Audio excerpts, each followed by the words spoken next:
Essa igreja, ela tem uma história missionária. Obrigado, pastor. Quando o movimento missionário começou, na década de 80, na verdade, missões no Brasil, com uma visão fora da caixa denominacional, começou na década de 70, com a doutora Bárbara, lá em Cianorte, no Paraná. Quando ela veio ao Brasil, metade da década de 70, ela começou a mostrar que missões tinha que ser algo fora da caixa. A cosmovisão missionária precisava mudar. A missões não era plantar uma igreja brasileira em outro lugar, nem uma igreja dentro de uma caixa denominacional. Claro que você vem de uma denominação, você tem as raízes, você tem a teologia, você tem o contexto. Isso é algo natural, vai acontecer. Tal pai, tal filho, não é? Então, naquele período, quando Missões começou, alguns missionários americanos, holandeses, estavam aqui no Brasil ajudando. E depois, na década de 80, os projetos missionários começaram a surgir. Nós tivemos o Projeto Paz, que foi um projeto interdenominacional. Nesse momento, a única agência missionária brasileira, obrigado, irmã, era a Missão Antioquia. Todas as agências eram estrangeiras, não havia nenhuma missão brasileira interdenominacional. Todas estavam ligadas a alguma junta denominacional. Nasceu Antioquia. Naquele período, a Antioquia era bem renovada, era de linha bem renovada, por causa do movimento de avivamento, e não era uma coisa muito boa naquele período, para a igreja reformada. Então nasceram algumas organizações. Nesse período, Avante nasceu com o Projeto Paz, que era um projeto que tinha como propósito enviar missionários para 5 países da América Latina: Paraguai, Uruguai, Peru, Colômbia e Venezuela. Venezuela não foi possível entrar naquela época, e nós fomos com o Projeto Paz. Eu não estava no projeto inicialmente, eu cheguei depois ao projeto, na metade talvez, e Avante e outras organizações nasceram aí. Quando Missões cresceu, começou a mostrar a cara no Brasil, a igreja do Ipiranga estava lá. Esta igreja estava lá. 85, 86, 87, com Comiban. Muitas reuniões missionárias aconteceram aqui naquele período, não é? Se eu não estou enganado, 1 ou 2 organizações de missões foram organizadas em reunião que aconteceu aqui. Eu estava aqui naquele período, eu estava com a Avante. A Avante tinha sua base aqui no Ipiranga. Oswaldo era o presidente naquele período. Depois Oswaldo foi para outro ministério. Mas o que eu quero dizer é o seguinte: nem toda igreja naquele período foi para missões. Toda igreja deveria ir para missões, porque se a igreja não vai a missões, se ela não é missionária, o que ela é? Se a igreja não está pregando o evangelho em sua Jerusalém, Judeia, Samaria e até os confins da terra, o que é que ela está fazendo? Ela é um clube como Lions, Rotary ou qualquer outro. Se como cristãos, pessoalmente, nós não estamos envolvidos com a pregação do evangelho, orando, contribuindo e falando de Cristo às pessoas ao nosso redor, então qual é a nossa experiência com Deus? A que Cristo nós estamos seguindo, se nós não estamos fazendo discípulos de Cristo Jesus? Então, por alguma razão, esta igreja entrou no fluxo missionário. Isso para mim é bênção de Deus. As igrejas do Novo Testamento, elas não eram todas igrejas missionárias. Os corintianos lá, por exemplo, não eram missionários. Corintiano é sempre complicado, né? Você é corintiano? Bom, eu sou santista, eu nasci em Santos. E quando minhas meninas estavam pequenas, Deus me deu 4 filhas, eu orava: Senhor, guarda minhas filhas dos carcarás. Eu esqueci de segunda coisa, guarda dos carcarás e dos gaviões. E Cornélio, 3 casaram com um corintiano. 3. Já pensou? Já pensou nisso? Eu tenho um corintiano na minha casa, na minha mesa, com camisa. É uma tremenda batalha espiritual. Mas eles são crentes, então isso ajuda um pouco, né? Então, esta igreja estava ali. Vocês têm uma herança aqui. Depois veio o Valdemar, você veio depois do Valdemar, não foi? É. E aí outros colegas vieram para cá. Graças a Deus por isso. Agora eu queria mostrar um slide, eu não sei se vou mostrar todos, mas eu vou mostrar um pelo menos. Cosmovisão. Missões é mudança de mente. O que é cosmovisão? A palavra significa conjunto de crenças. São as lentes. São as lentes com as quais você olha para o tudo. Olha para Deus, você vê a obra da redenção, vê a obra do Espírito, você vê a sua própria vida, a família, as pessoas ao redor, os não alcançados. Então, a igreja evangélica brasileira, ela começou recebendo o evangelho lá em cima. Crente não bebe, não fuma, não vai no cinema, não usa bigode, não usa paletó, gravata, ou usa. Meu pai nasceu de novo numa igreja congregacional. Primeiro movimento evangélico no Brasil, praticamente, plantou a primeira igreja no Rio de Janeiro. Na igreja do meu pai, 1938, 1940, todo homem usava paletó, gravata, e usava também chapéu e bigode. Tinha que usar. Naquela igreja, numa reunião como essa, se todos vocês fossem mulheres, se tivesse um homem, aquele homem orava uma vez, 2, 3, 4, a mulher nunca orava. Era uma igreja de linha fundamentalista.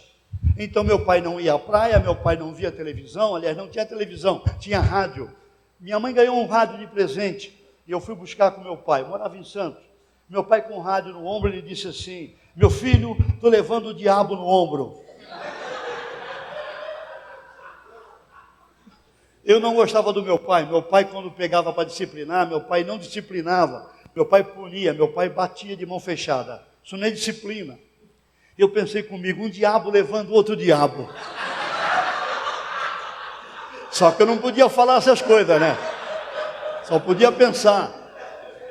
Porque meu pai era terrível. Depois meu pai se converteu, mesmo sendo presbítero. Se converteu e se tornou um homem manso. Passou por crise forte. Meu pai se tornou um homem cheio da graça. Mas o primeiro tempo do meu pai foi muito difícil. Eu tive rancor, ódio do meu pai por muito tempo. Alguém teve que cuidar de mim. Então foi uma presbiteriana que cuidou de mim. Está vendo? Deus usa presbiterianos. Glória a Deus. Ela foi minha segunda mãe. O Senhor levou minha mãe, eu tinha 14 para 15 anos. Eu fui para o mundo, pintei, fiz muitas coisas. Essa mulher me acolheu e cuidou de mim e me levou praticamente até o ministério. Então nós crescemos no Evangelho no Brasil, ouvindo sobre o que não deve fazer em termos de... não pode, eu não estou dizendo que pode, mas a ideia era essa, que não pode usar cachimbo, não pode tomar nenhuma bebida alcoólica, vinho, por exemplo. Eu fui a Portugal no primeiro tempo da Avante, 88, 89, nós tínhamos Luiz e Arlete, que eram daqui, ainda estão aqui? Era o primeiro período. Eu estava lá na casa de um português, um outro pastor brasileiro que foi, e ele pôs vinho na mesa. E o pastor brasileiro disse: eu não tomo vinho, vinho é pecado. Aí o português disse: então, eu estou a tomar vinho todos esses dias e por toda a minha vida, onde é que está na Bíblia que é pecado? Eu nunca vi isto. E aí o pastor olhou para mim e falou: não tem nada a ver com isso, mostra na sua Bíblia onde é que é pecado. Eu não tenho nada a ver, não olha para mim não, eu não falei isso, você que falou, é a sua teologia, mostra. Ele não podia mostrar, porque a Bíblia não diz, a Bíblia diz para você não ficar bêbado. Aliás, os crentes estão bebendo muito agora, até demais. As festas dos crentes hoje são verdadeiras bebedeiras. Os bêbados não vão entrar no céu. Então, você pode tomar vinho? Pode, não tem problema. De alguma outra coisa, bom. A questão, Paulo diz lá em Efésios 5, não vos embriagueis. Não deixem que o vinho, a bebida, controle a sua vida. Mas o que foi o evangelho para nós? Não beba, não fuma, não usa calça comprida, não vá ao cinema. Eu tive uma experiência com o Espírito Santo em 73, e eu fui a uma igreja, naquela época era a Assembleia de Deus. Então não podia jogar bola. Por quê? Porque a bola é a cabeça do diabo. Bom, mas qual é o problema? Você chuta ela para todo lado. Qual é o problema? É o goleiro que segura a cabeça do diabo. Então eu nunca vou jogar no gol, eu vou jogar sempre chutando.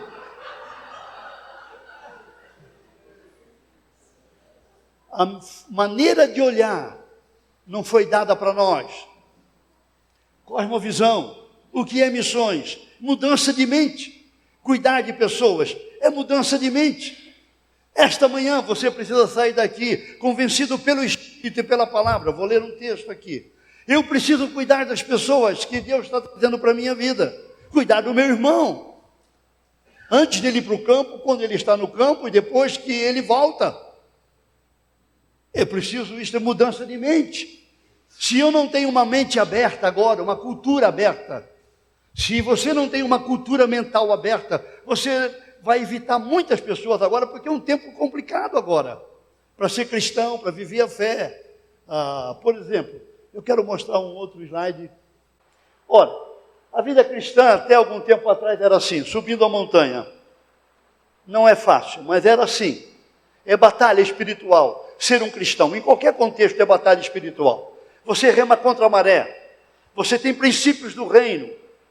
Você não tem princípios latino-americanos, ou anglo-saxões, ou princípios africanos, asiáticos. Você tem princípios do reino. A cultura do reino, ela era acima de qualquer cultura.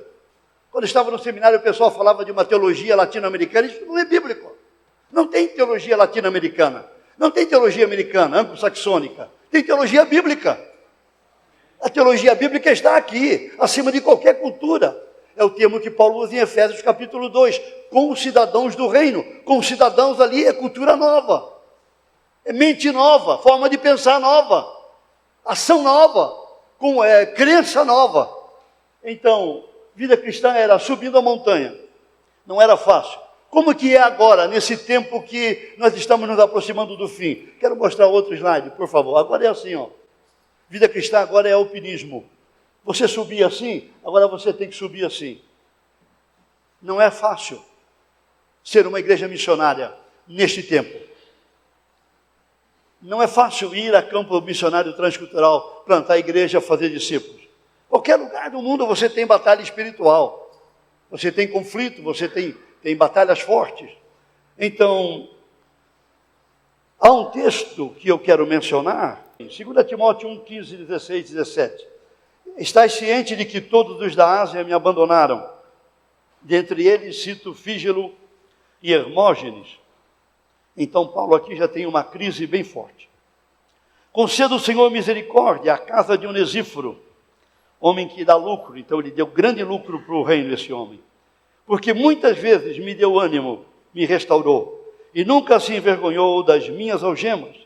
Antes, tendo ele chegado a Roma, me procurou solicitamente até me encontrar. Quem está escrevendo é Paulo. Ele está dizendo aqui, Onesíforo muitas vezes me deu ânimo. A palavra ânimo aqui é restaurar. Eu ontem, sexta-feira, encontrei com quem Cudo foi o homem que me discipulou. Eu era um pastor jovem. Quantos anos você tem? Sim. Então eu era mais jovem. Você? Rapaz, você está numa idade de joia. Eu estava mais ou menos aí. Quando quem Cudo me encontrou, eu era um pastor jovem, eu não tinha foco claro. Eu nunca fui cuidado por ninguém. Eu fui para o ministério e eu não tive cuidado, ninguém tinha me discipulado. O que é o ministério, para onde vai, com quem vai, e o que você vai fazer? Meu modelo de ministério era atender todo mundo no gabinete, pregar várias vezes, visitar um monte de gente, e ficar lá no gabinete dizendo um monte de coisa que ninguém fazia depois. Não é assim? É assim. Vocês sabem disso, por isso que vocês estão rindo, é assim mesmo. É assim que a gente fazia. Vinha lá um marido com problema, dizia, você já leu Efésios 5, 6? Ah, não li, então vamos ler. Olha, marido, amai vossas mulheres. E aquele homem dizia amém, até chorava e orava comigo, mas saía dali e não fazia. Mulheres, respeitem o vosso marido. Ou minha mãe entendeu, é bíblico, irmã, tem que fazer isto, respeita o marido e tal. Ela falava muito bem, mas saía dali e não fazia. Então, como é que resolve isso? Discipulado. Como é que você cuida de alguém? No discipulado. Não é programa discipulado. Não é G12, G7, Igreja Multiplicadora, qualquer treco que tem por aí com o nome. Não é isso. É exatamente Paulo agora está na casa de Onesíforo, sendo restaurado. Porque ele deve estar muito em crise, porque Fígelo e Hermógenes foram embora. Mas Paulo diz muitas vezes. Então perguntei para o Kenkudo sexta-feira, quantas vezes uma pessoa tem que ser restaurada? Ele disse sempre. Por causa da batalha espiritual do ministério, experiência no campo, quando volta é peixe fora d'água. Igreja não é mais a mesma, Ipiranga mudou. Quanta gente aqui que nunca vi? É assim mesmo, vai mudar. Alguns de vocês estão perto de encontrar o Senhor, eu também vou fazer 70 agora, e Moisés diz lá no Salmo 90 que vai até os 70. Passou disso é lucro. Então, se eu passar, no dia seguinte estou no lucro. Espero passar, meu pai foi até 94, não sei, Deus que sabe, mas estou pronto, não tem problema. Então você tem que ser restaurado sempre, o tempo todo, por causa de amargura, de pessoas que desistem, vão embora, por causa de coisas que a gente orou para acontecer, não aconteceram, ou por causa de batalhas com filhos, ou então enfermidade, coisas assim que vocês já ouviram aqui. Então Paulo está dizendo que Onesíforo deu ânimo, restaurou muitas vezes a vida do apóstolo Paulo. O que é que eu percebo? Eu estou envolvido com missões então desde 79, e depois eu me envolvi com o Projeto Paz, e aí acabei me envolvendo com a CMI, depois uma organização que já não existe mais hoje, mas eu estava com a Avante, ajudei na fundação de mais uma ou duas, e tenho ido a campo, visitar missionários, ajudando aqui, treinando também. Nós estamos ajudando pastores, também no trabalho com a Avante, discipulado, restauração. Quando a igreja não cuida de si na Jerusalém, ela não cuida de ninguém lá. Vocês entendem isso? Se vocês não cuidam uns dos outros aqui, vocês não vão cuidar de quem está lá. Vocês vão mandar dinheiro, de vez em quando mandam um zap, alguma coisa assim. Mas por quê? Cosmovisão, aquele quadro anterior. É o que nós cremos. Nossa estrutura como igreja nem permite cuidar. Eu fui numa célula outro dia, me convidaram para falar numa célula, não sei se vocês têm célula aqui. Quando eu cheguei lá, eu falei, o que é que vocês querem? Nós temos um programa. Queremos que o senhor conte 2 histórias engraçadas para descontrair. Bom, então eu já mudei meu ministério agora. E eu fiquei pensando, eu sou um pastor ou sou um palhaço? Quem sou eu? Bom, a vida cristã tem coisas alegres, coisas boas. Cornélio contou coisas boas aqui. E tudo isso aí ele não contou detalhes, deve ter rido muito esse tempo todo aí. Tem coisas alegres, mas eu não vim aqui para... Vocês me convidaram para abrir a Bíblia. Não, mas é para descontrair. Bom, e depois? Bom, depois nós temos um programa aqui, e o senhor lê o texto que está escrito, e a explicação já está a seguir. Eu disse, olha, irmãos, eu preciso sair, eu vou embora. Eu não vou ficar aqui. Vocês não precisam de mim. Não há razão, vocês me chamaram para ensinar a Bíblia. Então, eu vou atrapalhar o programa de vocês, porque eu vou ensinar a Bíblia por algum tempo. Claro, eu sabia que não era todo o tempo que precisava, mas... Então, nossa cosmovisão. Os irmãos entenderam? Aí eu perguntei para eles, qual é o alvo da célula? É para cuidar um do outro. Bom, vocês estão comendo e fazendo coisas, vocês não estão cuidando. O que significa cuidar? Como é que está o coração deste irmão? Você é casado? Mas está moço? Então, como é que está o casamento deles? Vocês estão esperando que os 2 pastores vão cuidar de todos vocês? Isso é cosmovisão errada. Isso é costume que nós recebemos.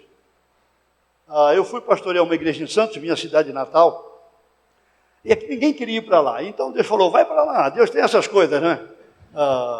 Eu cheguei lá e eles perguntaram para mim, o senhor, naquela reunião de conselho e tal, era uma igreja batista, o senhor prega bem no domingo à noite? Quando o senhor prega, todo mundo se converte? Eu prego bem, não tem nenhum problema dizer que eu prego bem. Eu sei disso, não, nenhum problema.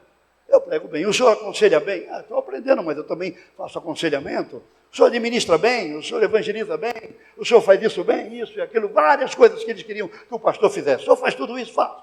O que mais? Ele diz, olha, eu toco flauta, eu toco guitarra, eu toco bateria, eu toco teclado, eu sou eletricista, encanador, mecânico, eu dou cambalhota, eu troco fraldas, meu nome é Pastor Bombril, eu tenho 1001 utilidades.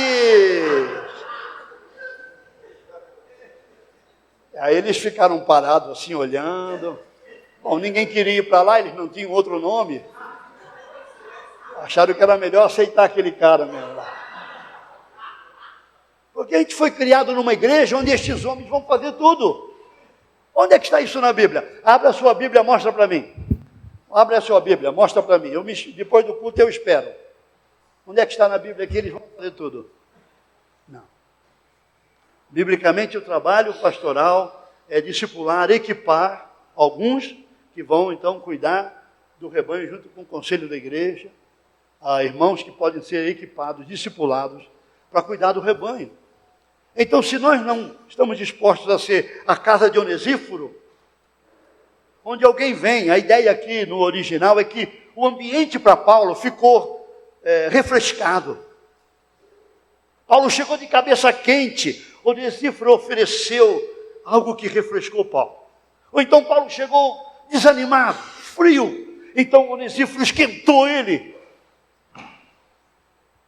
Entenderam isso?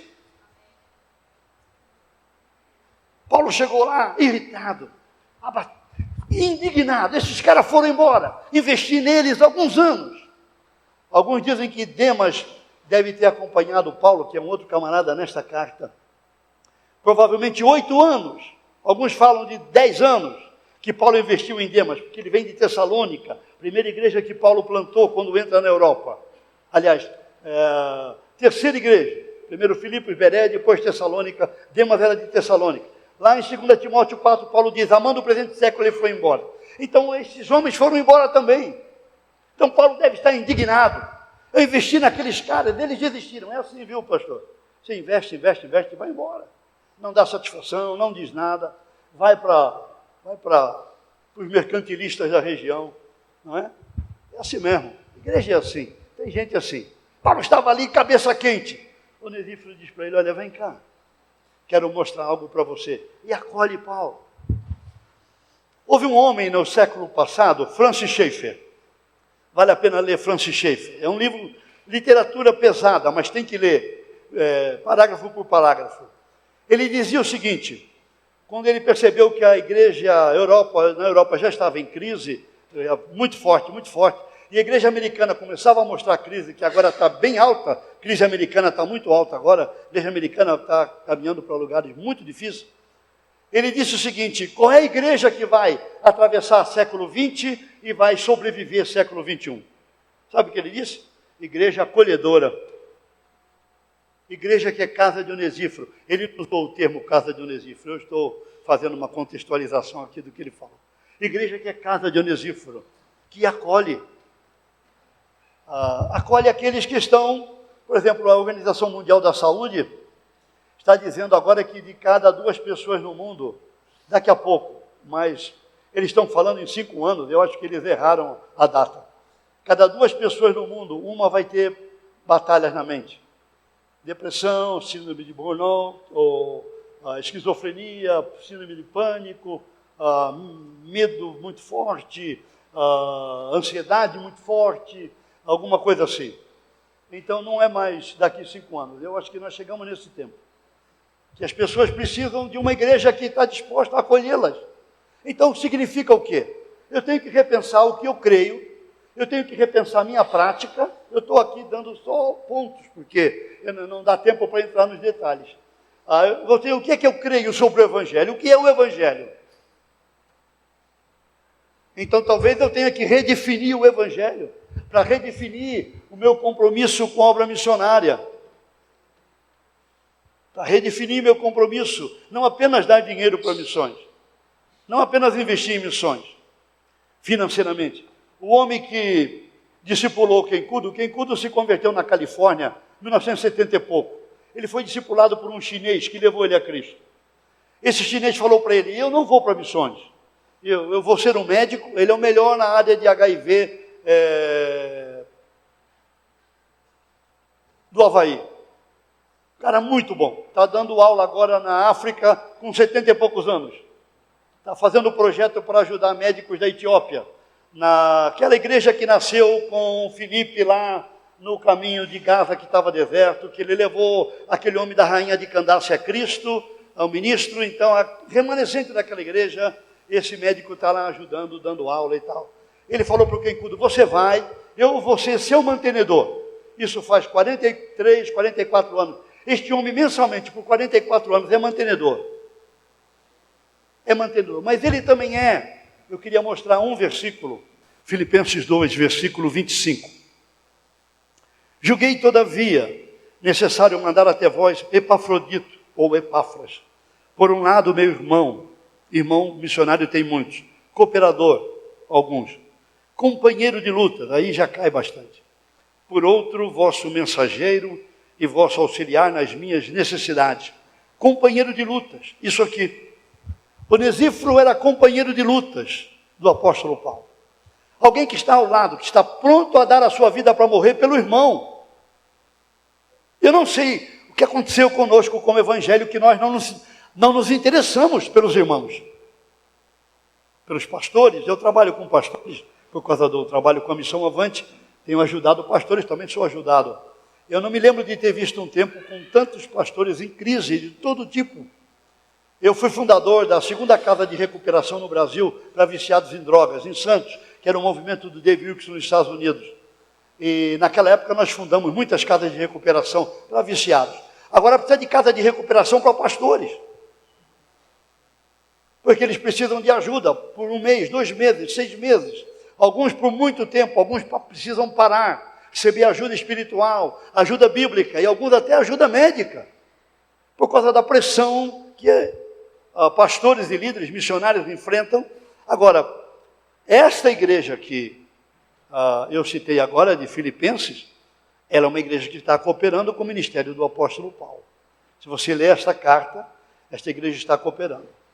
Então, olhando para o texto de Timóteo, quando aquela igreja, então, Paulo escreve para aquela carta mostrando o Onesíforo como companheiro de lutas, a questão está muito ligada, a meu ver, eu estava dizendo isso ao nosso irmão, que é o nosso cuidado antes aqui. Ora, se eu não me interesso por quem está do meu lado, como é que eu vou estar preocupado com quem está horas e horas distante? Os irmãos entenderam isso? Então, um dos grandes pecados que a gente comete como missões é que o nosso cuidado, ele é hipócrita, ele é de boca, ele não é real, ele não é verdadeiro, ele não é para valer. Não é? Então, eu creio que nós temos um chamado para cuidar antes.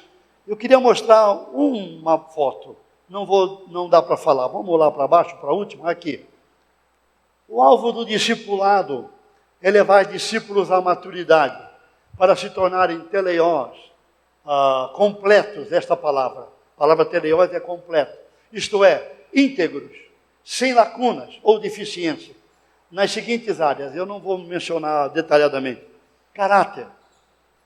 Você vai mandar alguém para o campo, ministério, qualquer lugar, tem que ajudar aquela pessoa a ganhar caráter de Cristo.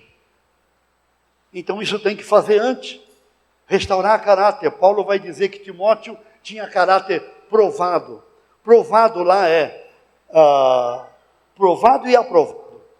As batalhas, lutas, crises são para provar nosso caráter e aprovar. Então, a gente vai cuidar daquele que vai ao campo, ou daquele que está na retaguarda, um do outro, ajudando no caráter. Por exemplo, procurou. Eles disseram, eu estou discipulando um grupo lá em Santo André, de pessoas, eu quero plantar uma igreja lá, num determinado bairro que não tem nada. E ele disse, olha, eu estou com um problema financeiro. E eu disse, bom, eu preciso saber onde vai o seu dinheiro para ajudar. Não adianta dar meia dúzia de versículos, não funciona, isso é papo furado. Né? Se você é um cristão sério, meia dúzia de versículos vai ajudar. Mas se você está todo enrolado, tem que ver onde é que está quebrado. Então eu falei, mostra seu orçamento. Quando ele mostrou o orçamento, no caso daquele casal, ela gastava muito. Às vezes é ele que gasta muito. Eu falei, você vai sentar com sua esposa e vai dizer, querida, nós temos este orçamento e você está gastando demais com cartão de crédito. Depois de fazer uma avaliação, ele disse, eu não vou falar com ela não. Eu disse, por quê? Você tem medo? Aí ele falou, a mãe dela batia no pai dela.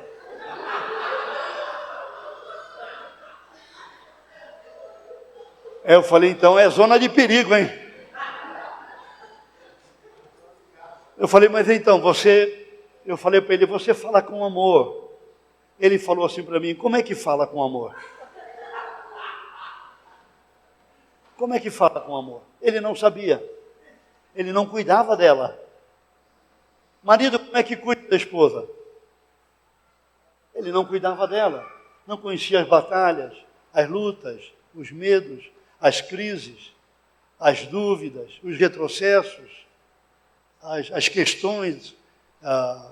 Vamos pôr lá na palavra crise, lá naquele slide lá de cima.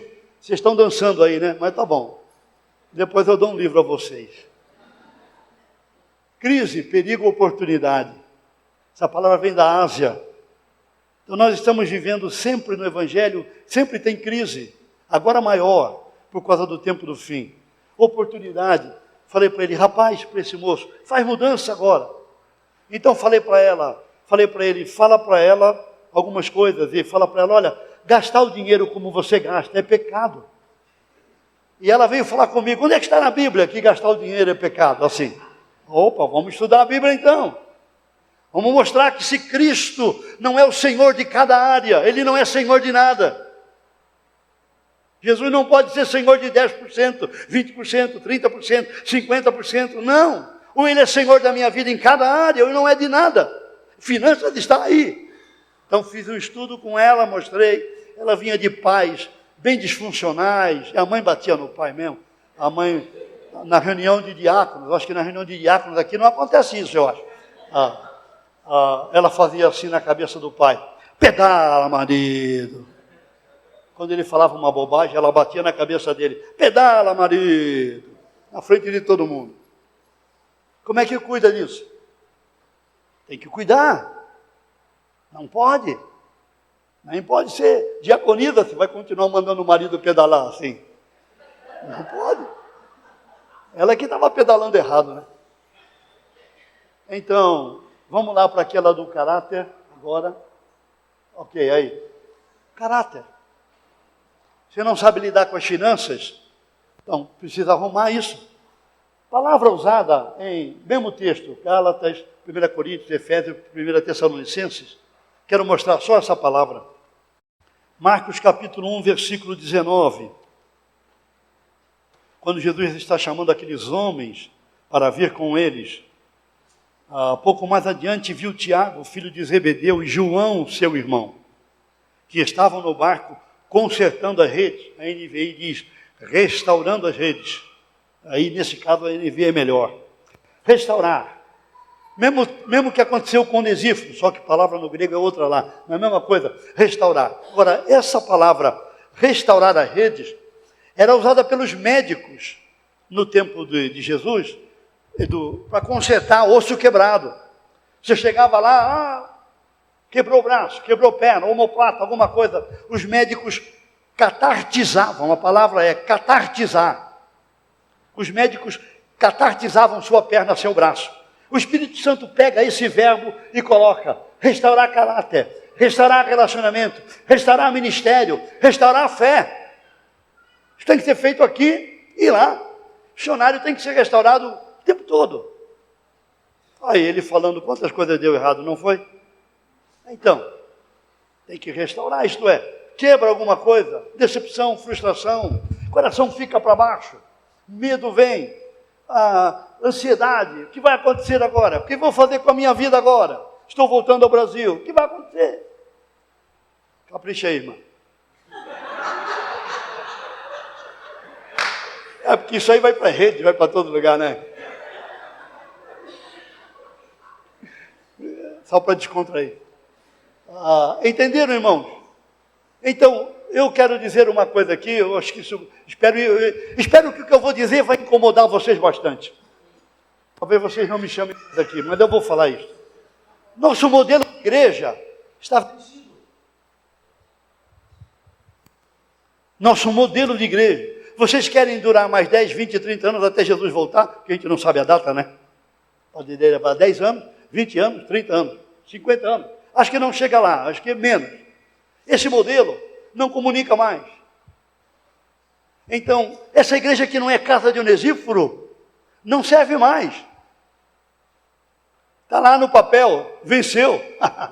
Eu tenho um amigo que comeu o produto vencido, não percebeu, está na UTI.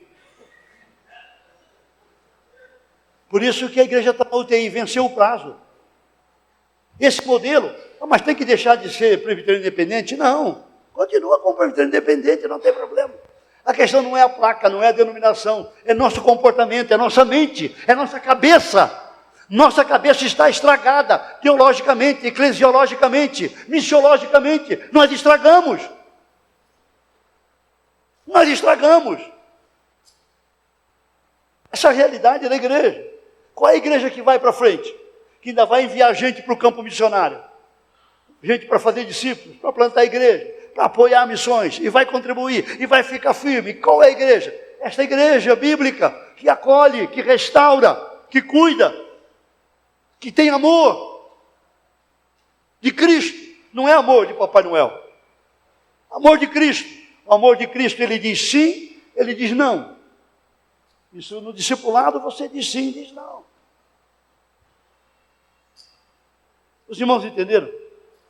Então, onde é que muda? Bom, então, pastor, vamos trocar de pastor então. Não, não é isso que eu estou dizendo.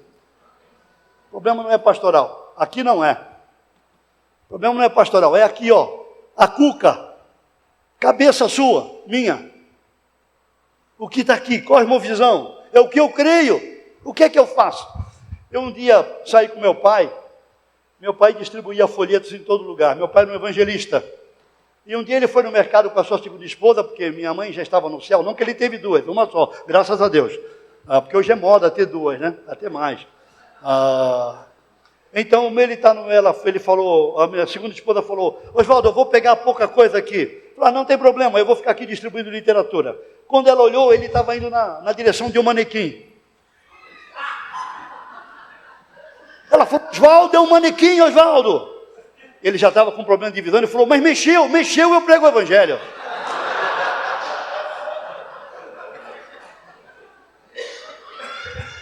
Então falei com meu pai, papai, por que é que o senhor prega o evangelho todo dia, praticamente?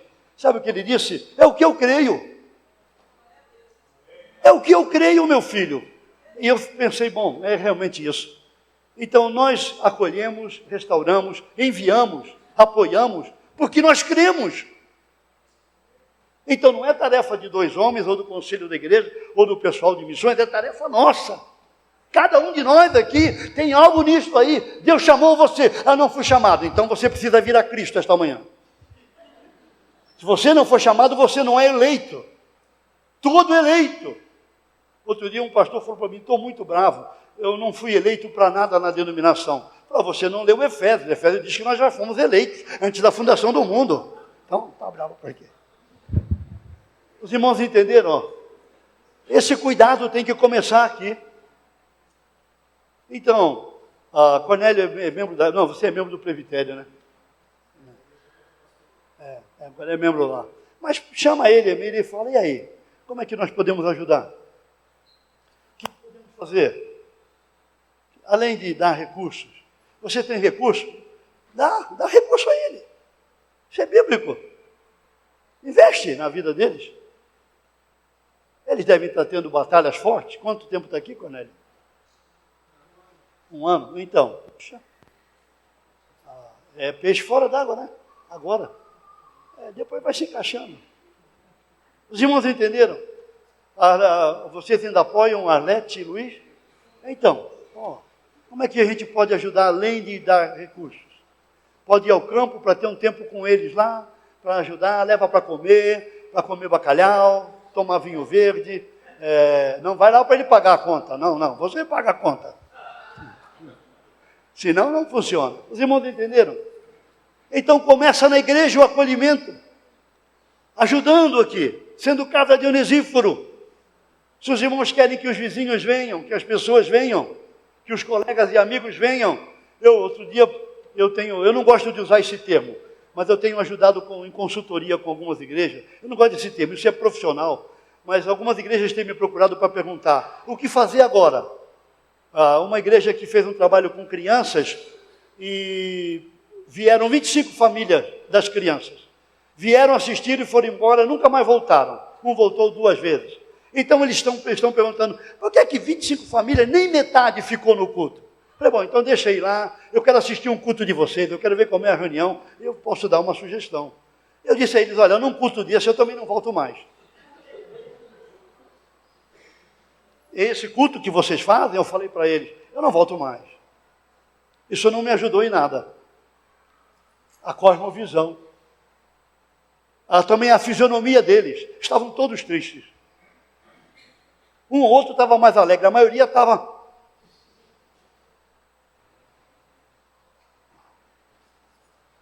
Por que o Evangelho não faz algumas pessoas felizes? Essa foi a crise do Francis Schaeffer. O que é que está errado? O Evangelho ou eu? Depois de 8 meses ele disse para a esposa, eu estou errado. O Evangelho é a resposta. O Evangelho é o poder de Deus. Ele se tornou a melhor mente do século passado, se não uma das melhores. Brilhante. Teve batalha forte, tinha tendência para melancolia, que é depressão. Filho ficou contra ele o tempo todo. Então o que ele disse? Nós temos uma fé que nós até falamos dela, mas nós não temos conteúdo. Ora, se eu não tenho conteúdo de fé, não tenho Bíblia, então eu não vou entender os mandamentos da mutualidade. Em 1 Coríntios 12, Paulo diz, cuidando uns dos outros. Então eu cuido aqui, eu cuido lá e eu cuido depois. Somos chamados para isto, para amar uns aos outros, cuidar uns dos outros, restaurar uns aos outros, encorajar uns aos outros. Esta igreja vai causar impacto se ela se tornar uma igreja assim, como casa de Onesíforo. Amém? Deixa eu dizer uma outra coisa que estou ouvindo no meu trabalho de pesquisa aí. Há um êxodo no movimento neopentecostal e pentecostal. Os neopentecostais e pentecostais estão indo à procura de Bíblia. Onde tem Bíblia? Porque eles cansaram do reteté. Cansaram daquilo, Deus vai dar, Deus promete, Deus vai fazer, e Deus vai te dar vitória, o ladrão não leva o seu carro, você não vai ficar doente, eu não sei de que planeta eles vieram. Não existe isso. Claro que Deus dá vitória, claro que Deus guarda, tantas vezes, né? Mas é outra coisa a Bíblia. Então eles estão saindo à procura do quê? Uma igreja que os acolha com uma teologia sadia. Querem Bíblia? Será que poderão vir para cá? Serão bem recebidos? Vocês precisam pensar nisto, para ser uma igreja que vai para frente, para a glória de Deus. Amém?